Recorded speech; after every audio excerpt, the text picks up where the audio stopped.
Salut à tous, j'espère que vous allez bien. Aujourd'hui on se retrouve dans une nouvelle vidéo sur la chaîne pour faire une vidéo un petit peu générale sur je suis paumée. Je ne sais pas quoi faire après le bac, qu'est-ce que je peux faire, je ne sais pas du tout ce que je veux faire, quelles sont les pistes, quelles sont les questions à se poser, etc.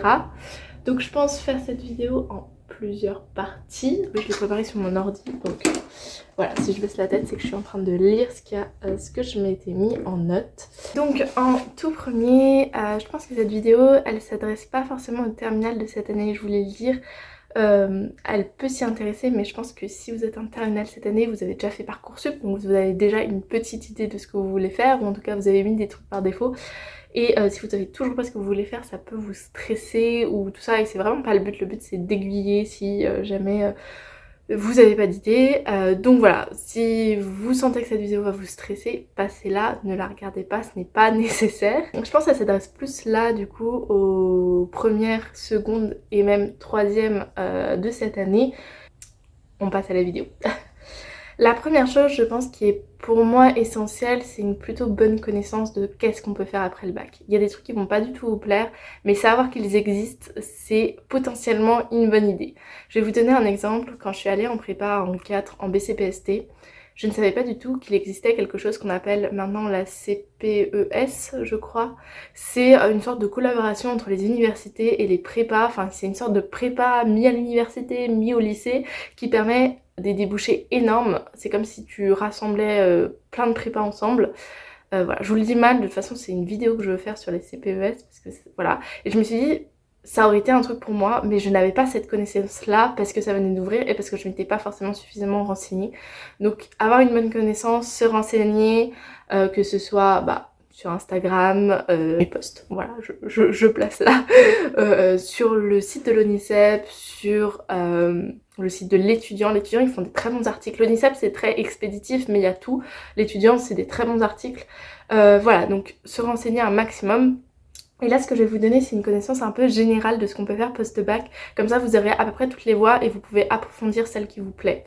Donc, juste post-bac, il existe un diagramme qui est retrouvable sur internet. Vous tapez, je crois, diagramme des études supérieures ou un truc comme ça, ou même études supérieures post-bac, et vous avez une sorte d'organigramme avec les différentes voies possibles.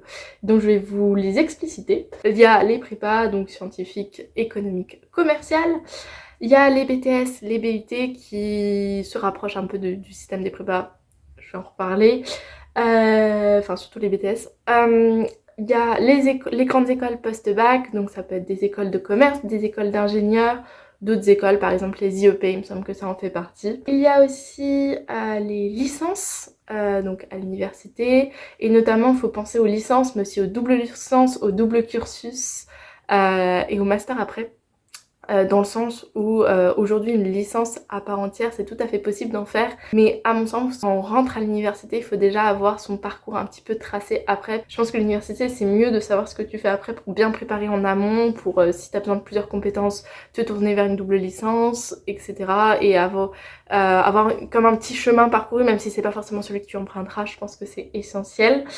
Ensuite, donc il y a tout ce qui est études sociales, paramédicales, donc par exemple école d'infirmière, école de kinésithérapeute, école pour devenir assistante sociale, orthophoniste, dont j'ai déjà fait une vidéo que je vous encourage à aller voir. Il y a aussi tout ce qui va être études d'art, notamment il existe des prépas artistiques, donc je les ai mis un petit peu à côté des prépas classiques, mais ça compte parmi les prépas. Il y a aussi les beaux-arts, les écoles d'art tout simplement. Les écoles d'architecture, j'ai fait un post sur Instagram si ça vous intéresse. On est à la frontière entre un peu ce qui est artistique et scientifique. Du coup ça a été un petit peu mis à part et c'est pas compté comme des grandes écoles.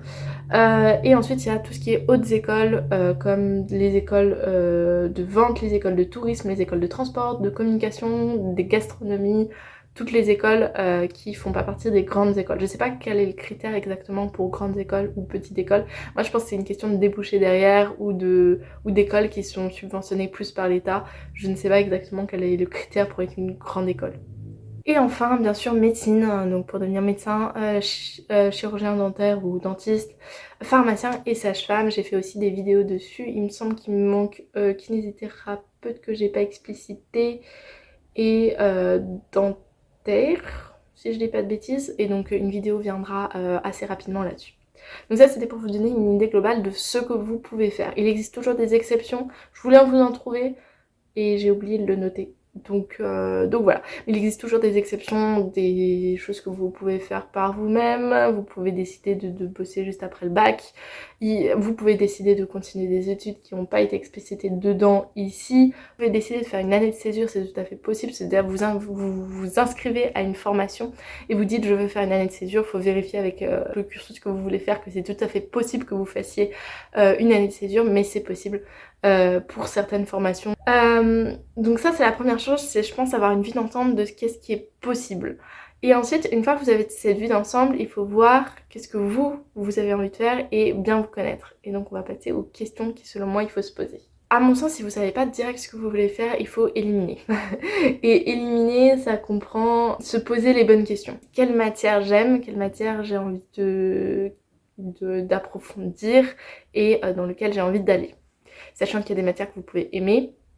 Et là vient la deuxième question. Certes, j'aime, mais est-ce que le métier derrière qui serait possible me donne envie? Je pense par exemple à l'histoire. L'histoire, si vous voulez continuer dans l'histoire, vous avez plusieurs choix. Vous pouvez faire des IEP, donc des instituts d'études politiques où il y a de l'histoire, de l'économie, mais il y a d'autres choses que de l'histoire.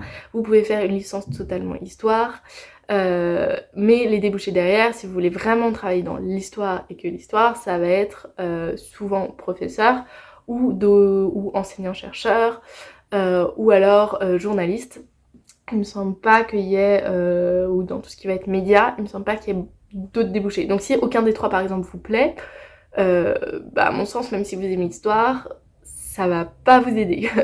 Donc voilà, ça c'était pour un exemple. Donc ça c'est les questions basiques, je pense que vous les êtes normalement toutes posées. Une fois que vous avez fait ça, vous les éliminez directement normalement des formations. Par exemple, si vous aimez pas, je vais être drastique, si vous aimez pas les mathématiques, à mon sens tout ce qui est prépa scientifique, école d'ingénieur, école d'architecture, médecine sont à retirer. Ensuite, il y a une question qui est aussi, je pense, essentielle. En France, on est très binaire, on est très scientifique ou non scientifique. Donc, je vous encourage à vous poser cette question. Est-ce que je veux aller dans des études scientifiques ou non scientifiques? Il y a toujours des études qui permettent de coupler les deux. Mais souvent, c'est une barrière qui est très séparée. Ça peut être aussi une question qui va vous permettre de débroussailler. Encore une fois, là, c'est des questions assez logiques et basiques. Mais voilà. Et ensuite, les trois questions essentielles selon moi, qui sont peut-être moins évidentes et qui sont vraiment les plus importantes. La première, c'est est-ce que je suis prête à faire des études courtes ou des études longues? Études courtes, j'entends bac plus 2, bac plus 3, études longues, bac plus 5 ou plus.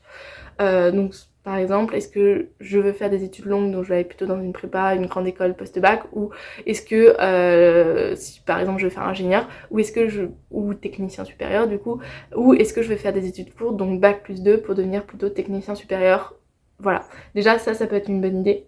Donc la deuxième question qui me semble hyper essentielle, c'est est-ce que vous voulez de l'autonomie ou est-ce que vous voulez être accompagné?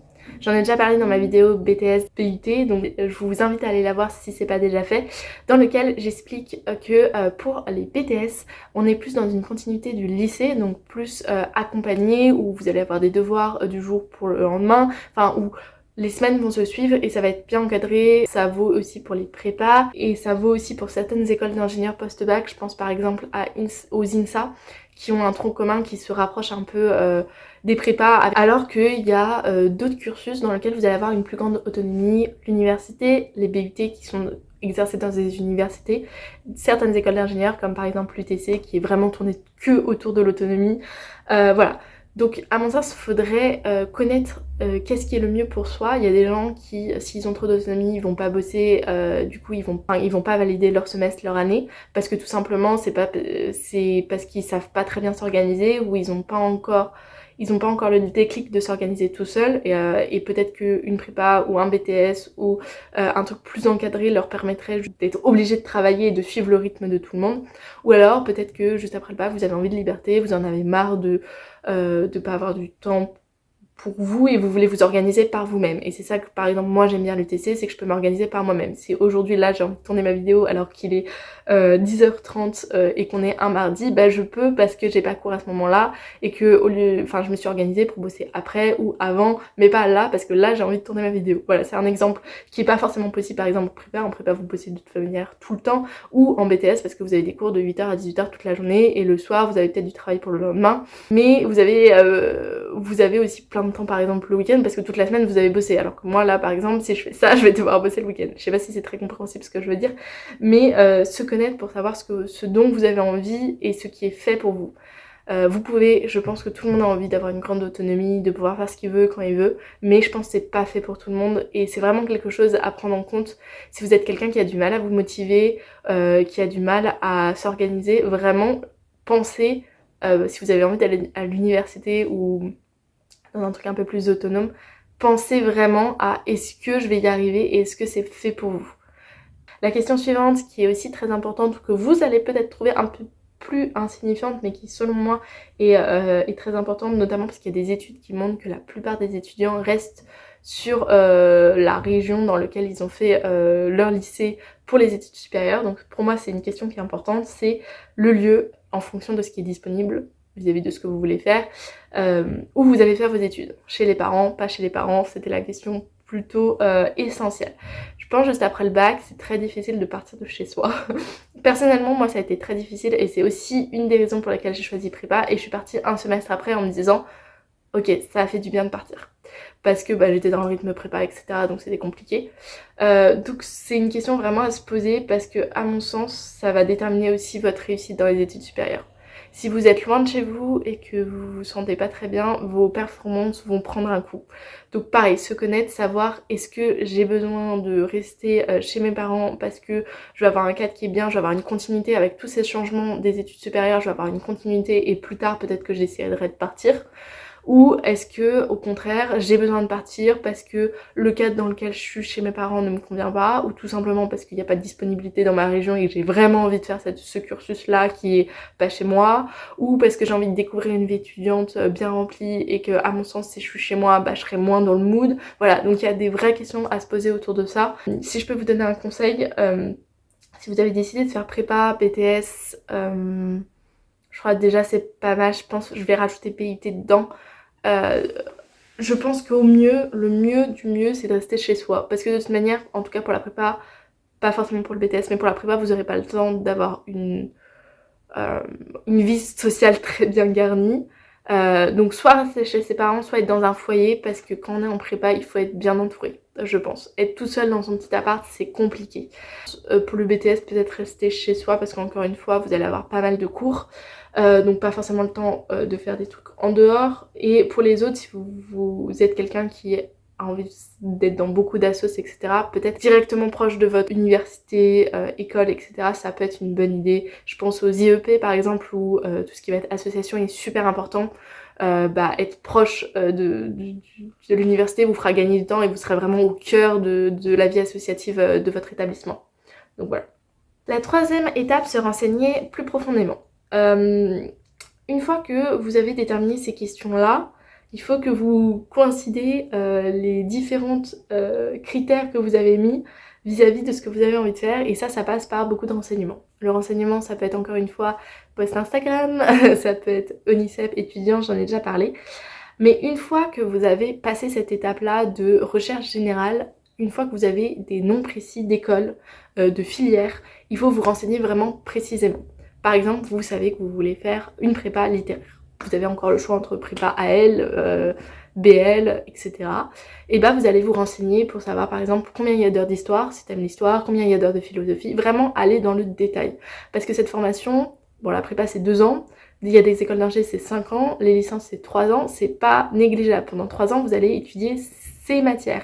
Donc c'est important de savoir, c'est important de vous renseigner aussi sur l'admission, parce que c'est, si par exemple vous êtes en seconde, c'est si vous regardez l'admission et que vous vous dites ok, il faut que je fasse ça avant d'arriver en terminale pour faut que je me concentre sur ces matières, bon même s'il faut pas trop négliger d'autres matières, il faut que je fasse ça pour l'admission pour avoir toutes mes chances. Donc vraiment allez dans le détail et allez surtout si vous avez des écoles précises, des lycées précis par exemple pour les prépas, allez vraiment sur le site des écoles et sur le site des prépas pour vous donner une idée, déjà une première idée de l'école.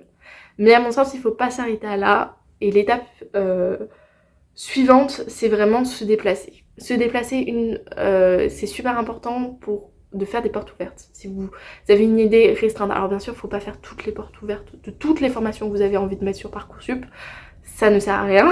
Par contre, toutes les portes ouvertes de ce qui vous donne le plus envie, oui. Je pense que déjà, si vous faites 5 journées portes ouvertes, on arrive sur un bon nombre. Si vous en faites une ou deux, c'est toujours mieux que rien, mais à mon sens, c'est pas forcément mieux. Moi, pour vous donner une idée, j'ai fait combien de portes ouvertes? J'en ai fait pas mal. Je pense que j'arrive autour de 5-6 journées portes ouvertes. Il y en a qui en font plus. Il faut pas non plus que ça déborde sur votre vie d'élève. Mais ça peut être vraiment bien. Et notamment, essayez de faire les portes ouvertes l'année de terminale. C'est souvent, les portes ouvertes, c'est souvent janvier, février, il y en a dès novembre, dès octobre, donc première ou terminale, parce qu'en fait, il y a des établissements, faut le savoir, qui prennent votre nom quand vous faites les journées portes ouvertes, et du coup, ça va vous augmenter vos chances d'être pris. Il y en a, ils le disent clairement, ils disent on prend votre nom parce que c'est une motivation pour nous que vous soyez venu à la journée porte ouverte. Et il y en a, ils prennent votre nom, mais ils disent pas trop que c'est une chance, mais ça peut être une chance, votre nom il revient, les gens soit ils le voient parce que vous êtes venu, si c'est une petite structure et que vous avez directement les professeurs qui vous font les portes ouvertes et que c'est eux qui sélectionnent, c'est toujours positif. Voilà, donc de toute manière c'est que du positif, et puis au-delà de marquer des bons points pour l'admission, ça vous permet aussi de vous dire oui je me sens étudier dans ce lieu ou non. Il y a des fois vous avez pu adorer une formation, vous dire vraiment elle est faite pour moi, et vous arrivez dans l'institut et vous vous dites non je pourrais pas étudier là pendant 5 ans, 3 ans, 2 ans. C'est vraiment important, et peu importe la formation que vous faites, que vous vouliez faire prépa, université, médecine, bon, ça l'université, école, peu importe, vous essayez d'aller visiter le lieu dans lequel vous allez passer vos années d'études, ou une partie de vos années d'études. Et je vais finir par le dernier point qui est aussi essentiel, parce que là je vous ai dit d'éliminer beaucoup de choses, mais ne vous fermez pas de porte. Dans le sens où si une formation vous plaît un petit peu moins mais que vous vous dites je pourrais quand même y aller, ne la supprimez pas de Parcoursup. Ne vous dites pas j'ai envie de faire une prépa AL, je vais mettre que des prépas AL. Variez. Mettez prépa AL, école post-bac qui ressemble à la prépa AL, ou licence de lettres. De toute façon, c'est très fortement conseillé sur Parcoursup de mettre une licence. Vraiment, ne vous fermez pas de porte quand vous faites vos recherches jusqu'à la fermeture des vœux sur Parcoursup. Vous devez envisager beaucoup de possibilités d'établissement. Et même dans vos têtes, je pense que c'est mieux, parce que sinon vous allez être vraiment déçus si vous savez pas ce que vous voulez. Ne mettez pas ce qui vous plaît pas du tout et où vous irez jamais, ça ne sert à rien, ça vous bouffe des vœux. Mais tout ce que vous envisagez de faire, vous le mettez sur Parcoursup et vous remplissez le plus de vœux possible. Et le plus varié possible. Parce que entre le moment où vous allez valider vos vœux et le moment où vous allez avoir vos résultats, vous allez passer des épreuves, vous allez être sous stress, sous tension, et il y a, je pense, un truc comme 4 mois quand même. 4 mois, ça laisse quand même du temps pour changer la vie. Et pour se dire, ok, cette formation, à ce moment-là, je la mettais en premier, c'était vraiment celle que je voulais. Mais au moment où je valide mes vœux, en fait, c'est plus celle-là qui me donne envie. Donc vraiment, mettez tout ce que vous envisagez de faire et qui vous donne envie, et que vous savez que si vous l'avez, vous pouvez y aller. J'espère que cette vidéo vous aura aidé, j'espère qu'elle n'est pas trop générale ou pas trop évidente dans ce que j'ai dit. Ça peut aider certains d'entre vous, j'espère que ça aide. Si c'est le cas, n'hésitez pas à le mettre en commentaire. Si vous avez des questions aussi, n'hésitez pas à les mettre en commentaire, des suggestions sur un point que je devrais approfondir, n'hésitez pas aussi à le mettre. À liker, ça fait toujours plaisir, à vous abonner aussi, et sinon je vous dis à la semaine prochaine pour une autre vidéo. Salut!